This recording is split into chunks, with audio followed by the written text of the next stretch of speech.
ঠিক আছে, আসবো। দর্শক, আমরা আছি এখন গাইবান্ধা জেলার গোবিন্দগঞ্জ উপজেলার সাপমারা ইউনিয়নের কৌচা কৃষ্ণপুর জামে মসজিদ প্রাঙ্গণে।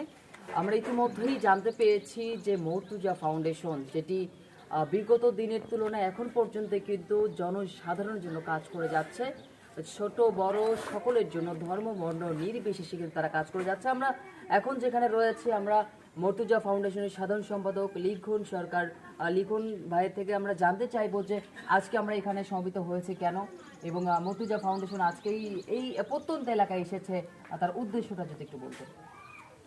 ধন্যবাদ এমটিআই টেলিভিশন প্রিয় আহাতকে। আমরা এই মসজিদের খোঁজটা পেয়েছি মূলত আমাদের যে মর্তুজা ফাউন্ডেশনের যে চেয়ারম্যান মহোদয়, ওনার দ্বারাই।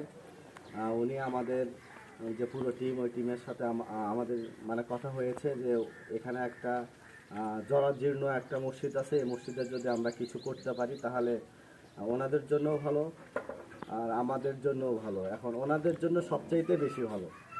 আমরা সেই পরিপ্রেক্ষিতে আমরা আজকে কৌচা কৃষ্ণপুর দক্ষিণপাড়া জামে মসজিদে আমরা এসেছি।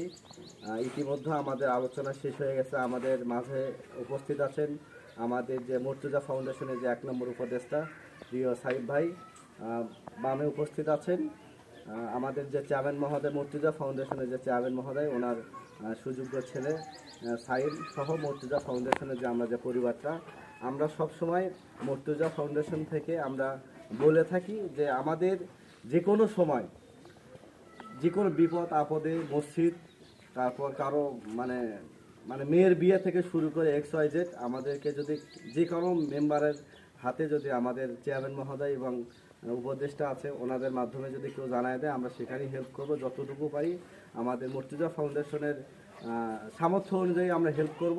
সেই পরিপ্রেক্ষিতে আমরা এখানে এসেছি আমাদের মর্তুজা ফাউন্ডেশন থেকে আমরা আজকে এই মসজিদে কিছু হেল্প করার জন্য। আর পাশাপাশি আপনারা আমাদের জন্য দোয়া করবেন, মর্তুজা ফাউন্ডেশনের পরিবারের জন্য দোয়া করবেন। আমরা যেন সামনের দিকে আরও আগায় যেতে পারি, মর্তুজা ফাউন্ডেশন যেন উত্তরবঙ্গের মধ্যে সবচাইতে বড় একটা ফাউন্ডেশন হিসেবে তৈরি করতে পারি, এই আশাবাদ রাখছি। ধন্যবাদ। দর্শক, ইহকালে নেকামল এবং ওপারে